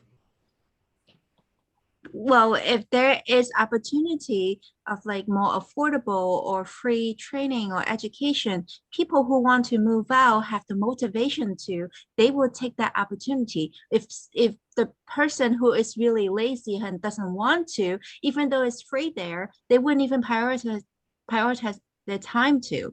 But at least you gave them a route or a possibility. Sometimes when people live in poverty, it's just so many dents in the car that it's almost like there's no point of doing anything. But if the opportunity of free education is there, they still have to do the work. They still have to take the time. But you have to understand, people who are not making that much money, they already have a hard time raising the family, and they can't pull extra money out to advance themselves. Yeah, that makes sense. So I still am hoping to do a little counterpoint. Nathan, I'll try and keep this short. And I'll start with a quote. Let me make sure I'm quoting it right. Churchill, this is kind of a famous quote. Some of you probably heard this before. Churchill said, "It has been said that democracy is the worst form of government, except all the others that have been tried," right? And I think that my counterpoint basically applies that logic to the Fed. The Fed is a terrible idea. It's manipulating markets. It's causing rampant inflation, but it's better than anything else that's been tried. Because we also have, I don't need to read this whole list, the Panic of 1857, the Panic of 1873, the Panic of 1890, right? The Panic of 1907 actually left a lot of people thinking, oh my God, who's gonna like fund these banks? The New York banks are destitute. What are we gonna do? And a private citizen, JP Morgan, came through with a line of credit or whatever. He like personally financed the banks to save the banking system from the Panic of 1907. And the legislators in Congress were like, maybe we should like not have a private citizen doing this next time. Let's create a Federal Reserve System. So there's a whole bunch that matters about the difference between what happened in 1913 and now, like the gold standard and all that stuff. But if you're at all concerned about the power held by Bill Gates, Elon Musk, and Jeff Bezos, then you should definitely be happy that our federal government is the one pulling the strings of the economy and not the rich private citizens. So that's first of all. But Says who? I would Rich I private- would argue that, in fact, the wealthy private citizens have a disproportionate voice in our government, and that, if you look at something as basic as the tax code, it's clear that the tax code is written specifically for them. okay, right? but I that's spend a different lot of from- time looking at the tax code, and it's clear that you could. It literally took me 2 hours to create a tax code that's a lot more simple, a lot more fair, and easier for everyone to navigate. But that would not benefit the top, not even 1%, like right. 0.25%. Eric, you posed a question about if the Fed was political or not, and I think a better question would have been, is it not a better question, but I think something to highlight would be, is they're not political, but they help a slim majority, like an aristocracy, where they only, I think, in my opinion, like you said with the CPI numbers, how they keep changing them. I think, every So so you're saying I often. should have asked, whom does the Fed work for, basically? Yes, thank you, yeah. Okay. Because Yeah, I that's think a that fair way they. to ask people's. I'm sorry. No, I think that's a good way to ask the question to get people's thoughts. Because then it's not so polarized. I think that in that regard, it highlights, the real, mission or the trajectory of where they're going. I mean, like you said with the CPI numbers, how, they're misreporting or underreported. Now they're trying to, keep all the panic, as low as possible. And is that really in the best interest of the everyday American person? Yes, I would disagree. it's in the best interest of the everyday American person. Yes. Nathan, go ahead. You weren't Any finished. system of anything, whether it's college admission or baseball tryouts, any system you can imagine is going to benefit some people more than other people, right? So you can't pretend like, well, the wealthy benefit, so it's a shitty system. No. So keeping That's some people in the of course dark is wealthy benefit. They're going to game every system they can. And you, as a not wealthy person, are gaming the system too, hoping to one day become wealthy. That's human nature.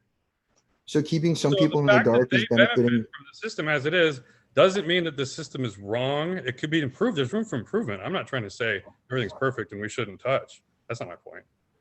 I mean, I understand there's a game. We're all playing the game of life here, but I'm saying that keeping some people in the dark is going to be a benefit. No. You keep yourself in the dark. The information is available. We live in the age of the World Wide Web. You want to find something out? Look it up. So that's not an argument. But the sorry if I'm being really harsh. That is in a way. But my point would be that hold on, Nathan, if you don't mind, can I address that issue? It doesn't necessarily hurt the poor. It benefits the poor too. And the absence of a Fed, like the panic in 1907, that's going to hurt the poor even more. So, but Nathan, you're basically saying that all this information is public, but who, does the everyday American person have the time to go through that, through all these numbers? That's not up to anyone. That's not, how can we design a system that gives the everyday American person time to find things out? Like, I get your point, but what are we supposed to do about that? Well, I think that reporting the numbers fairly and accurately and not trying to have a run on the banks. Right. So my point isn't that the CPI is correctly reported. That's not my point. My point is that the Fed is better than no Fed. So the means, do the ends justify the means is what you're getting at? Yeah, absolutely. I disagree. We could do better. We could report inflation correctly, and we could have a more accurate and fair system. But to say that the system is corrupt and worthless and just makes things worse for the poor, it makes things worse for inequality maybe, but it saves the poor's ass. It's completely propping up. What does? What? That? Yeah, like the fact that we have people coming in and bailing people out. No, I disagree. I disagree. It's creating Nathan, if you look, right, you look at things as simple as this. When was their housing affordability for minimum wage? There's so many things. I'm not trying to defend the minimum wage. I voted no on your poll. No, it's not a question of minimum wage. It's a question of, this was a very brief point in time where housing was affordable for people who were poor. Now, admittedly, many of them lost their jobs then. But wouldn't you say that the rising tide lifts all boats? That like the poor now live better than the kings of the Middle Ages?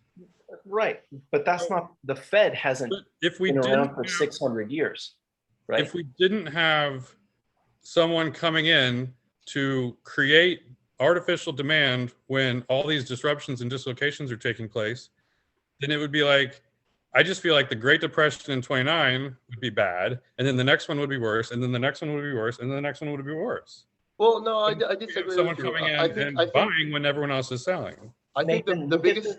Ben, you go ahead, and then I'll go after you. I think that the biggest financial growth in the world was when the market was as open as possible. The more regulation you have, the more corporations thrive, but not small businesses, which used to be 60% of the American economy. I think now it's less than that because they can't survive anymore. I don't think the Federal Reserve is what you need when you have crises, because you're going to have crises either way. in 29, like, of course the market is going to crash if you're going to increase your national debt, giving money out to foreign countries, you know, after World War One. I mean, I don't think it's what saved us. I think it just prolongs the next maybe crisis, but I think it also kind of creates crises. I definitely subscribe to the idea that they're inflating some kind of everything bubble, and when their ability to keep that going like runs out, that it could be really bad. I am fearful of that. I just think that it's less likely than the status quo kind of continuing more or less forever. If you look at where the bailout money went from 2020. Well, right. No, I get it. Bulk. It's very. It was some. I did the math.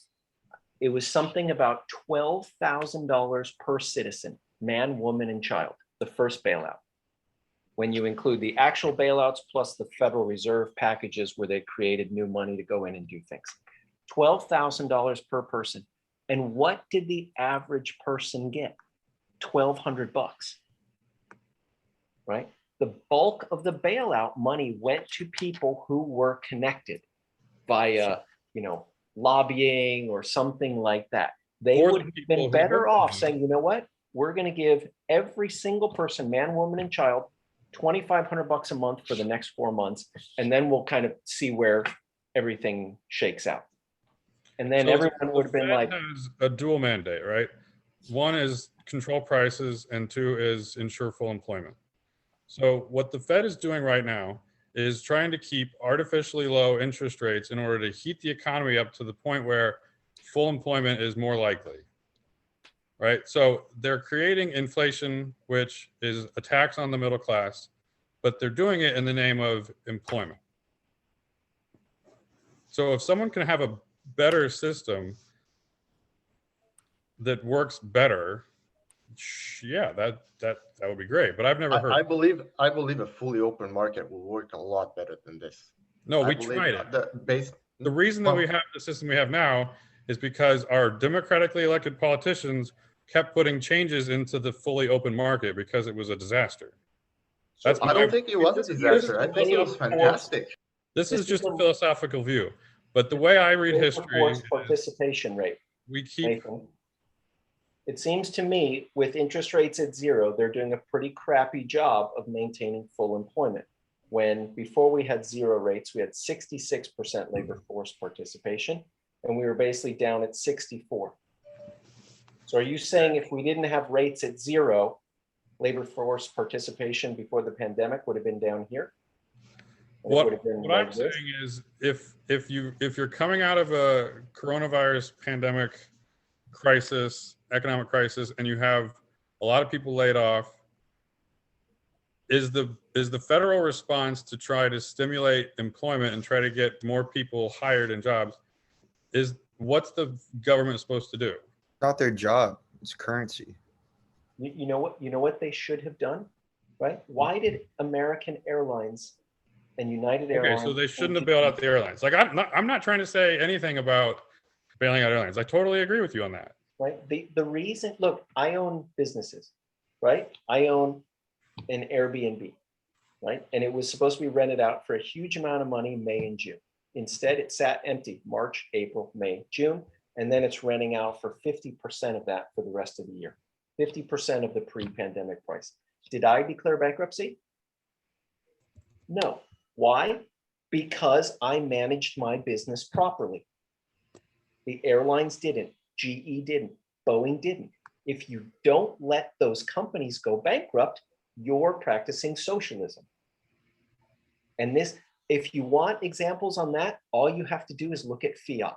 And Fiat mismanaged their business for decades. And every couple of years, they would go to the Italian government and say, hey, you know what? We need $2 billion in bailout money.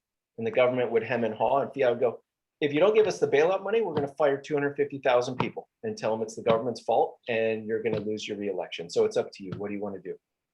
And the It's the thing. It is the risk and reward. So the higher risk is always high reward. So when the reward is here, they take the high risk They and have take no the risk. reward.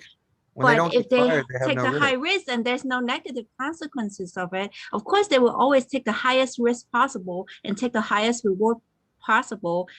And then if things go down south, the government always bail it out anyway. So they Well, when just we don't hold 'em- recklessly increase their risk. When we don't hold them free option accountable, from the it's a government. negative incentivization. So they're going to continue to do these things when the CEOs or the politicians are not held accountable, and then they just continue to do this, vicious cycle of getting bailed out and saying it's someone else's fault. When in reality, they're the stewardship of their companies, and they are ultimately the ones making the decisions. So I think that by bailing them out continuously, it's almost like paying a hacker, ransom money because they're holding you, like in the pipeline on the East Coast. I think it's a negative incentivization, and until we start holding them accountable or say, no, we're not going to fund these hackers or terrorists, that nothing's going to change. A good company should have a good balance sheet. If they don't balance their budget right and use all the money that they have to take on all the risk and investment, and shits go down shits happen, and then the government just gonna back it up. They don't balance their account right. That's So their what fault. do you guys think? We're at noon. Was this useful? Not useful? Fun? Not fun? Oh, that's fun. Yeah, I enjoyed it. I want to say thank you, Nathan. I know we all kind of kind of attacked you. I know you playing devil's advocate. I think you're very Nathan smart. doesn't feel himself attacked, do you? Yeah, no. I just, It's just aside different from, like, perspective. aside from the details of the bailouts, which I agree with nearly everything you guys have said. Like, it doesn't really make sense to prop up zombie companies. That's not an efficient allocation of resources, public or otherwise. Totally agree. We can't really pretend like we have capitalism and what we really have is corporate welfare and socialism. Totally agree. But I just think that the basic role of the Fed in society, whether it's, aside from like bailouts, the idea that you use the interest rate mechanism to try and stimulate full employment, that should work really well. And if it doesn't, and there's all kinds of garbage coming into the system that corrupts it, and politics is probably the biggest chunk of garbage, honestly. That's the biggest corruption. How you can't pretend like Powell is totally insulated, even though I think he's probably more insulated than people give him credit. So yeah, I don't like the bailouts. The bailouts stink. I just think if you work for Lehman Brothers, you're like, well, heck, why wasn't I bailed out? Yeah. Right. Like you don't want this halfway. I don't know. I just think that the fact that we're all doing as well as we're doing, even though the economy was shut down for 9 months, is pretty amazing.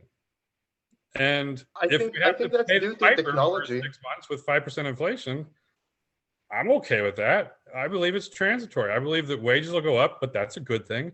I believe that lumber's already on the way down. I believe that used car prices will figure themselves out in the next 18 months. Well, So Well, I think that's pretty short-term looking. I think we're because that's the way we're stealing from a We plan future. our lives 30 years in advance. We plan our lives like 18 months in advance. Well, I don't think that's a very good way to look at life. I think that's very, very dangerous. I mean, if you think that what we did has completely broken everything, then yeah, it's dangerous. It's short-term thinking, whatever. I think what we did was an emergency thing that was, problematic in a few detailed ways, but overall better than the alternative. That's if you want to remember that crazy Nathan guy from that phone call, think better than the alternative, better than the alternative, better than the alternative. What were we supposed to do? I would say, Nathan, though, that again, you could very easily just write everyone a check and then let the businesses, the executives and the investors were not punished. And they needed to be punished because they engaged in risky behavior. They engaged in risky behavior, as Chun said, and they were not made to pay the price. So they're going to do it again. And that's exactly what they're doing. Right. And as long as you let the investors and the executives get away with it, they're going to keep doing it. Hey, I'm going to take on a bunch of risk. I'm going to pay out 120% of my profits every year for 10 years. And then, oops, I'm in a capital intensive, highly cyclical business and the shit hits the fan and now I got to go bankrupt and ask for a bailout. Well, you know what? You deserve to be wiped out. All of your stock should be worth zero. You did not manage the company correctly. You suck at your job. And the political issue is if more than half of the people can reliably be counted on to think that you, Erik Senko, are a heartless capitalist pig, then what kind of country do we have? Because we never, even the Republicans will probably, at least a portion of them, reliably think, oh, no, like you can't fault a business owner for what happens in some unforeseeable event. And you can say, yeah, you can, because what they could have been doing and what they did are different, blah, blah, blah.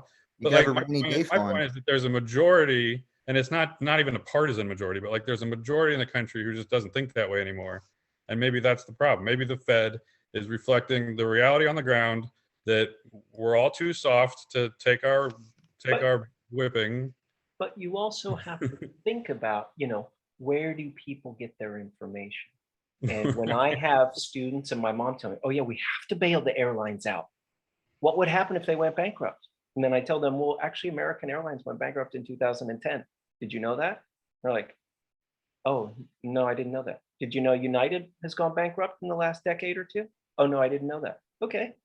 They've all gone bankrupt, like recently. They can do it again, right? We determine they don't blow up the planes and kill the pilots. But again, this is why I love having these conversations in these classes, because people get their information, and I'm on Instagram, and man, you would not believe the kind of shit people put on Instagram. Right? You probably would, right? You're on there, you probably see stuff and you're like, wow. Right? But I mean, if people aren't educated in economics and business and certain things, I don't go on there and start commenting on astrophysics because I don't know the first thing about it. But that doesn't. Well, I don't think a lot of people argue about astrophysics on Instagram. Well, that's probably for the best, right? But a lot of people think they know. It's not a very hot topic. I mean, stuff like that. So anyway, that's probably enough for today. Erik, before you go, what is a good way to hedge against inflation? I know buying real assets like, land or equipment. If you have real assets, if you have long-term fixed interest rate debt, right? The monthly payment, the real value of that will erode over time. So I'm not suggesting you do this. I'm just saying one of the things that you could do is borrow money for a fixed interest rate over an extended period of time and then buy a real asset with it. Buy a business, buy a house, hopefully something that generates income. And then you will presumably have the ability to generate higher income in the future through raising rents or raising prices or something like that, while your monthly payment is fixed. And so there'll be a spread like that. What about the stock market? Stocks also, I would assume at some point there's going to be some kind of a shock when like, oh, okay, and it's weird, right? I mean, are we going to be in the situation where inflation is, a number of you guys think it's going to be 5 to 10%. Are they going to raise rates? And this is something we didn't really touch on, and you see, I've got this up here. This is the Fed funds rate. Well, it's basically been at zero for the last, what's that? This was 2007. We're going on 14 years. When this happened here, the stock market, this last part, the stock market dropped 20%. What's going to happen if rates, this was only a move up to 1.5%, 2%. That's not very high, right? Inflation now, if you're thinking, how do I do that? If you're thinking inflation is going to be 8%, does it make sense to have interest rates at zero? You really have to believe it's transitory. Okay, the price of everything is going to go up 8% over the next year. I will take a 0% return on the money I have saved. Right? If you're wrong and that lasts for 2 years, you're now down 15, 20% on whatever money you've saved if you left it in a savings account.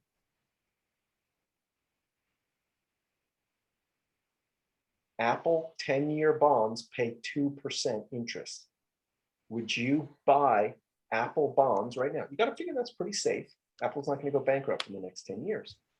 Would you buy an Apple bond that yields 2% a year? Well, if you think No. inflation is going to be 7%, you're losing 5% every year.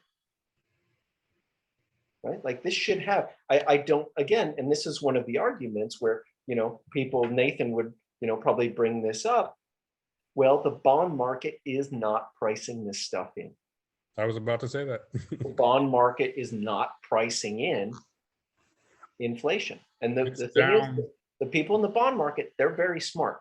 They're a lot smarter than the people in the equity market. Now you have the Fed with their finger on the scale, right? So they're in there in the government bond market. That does not reflect third-party independent buyers and sellers meeting.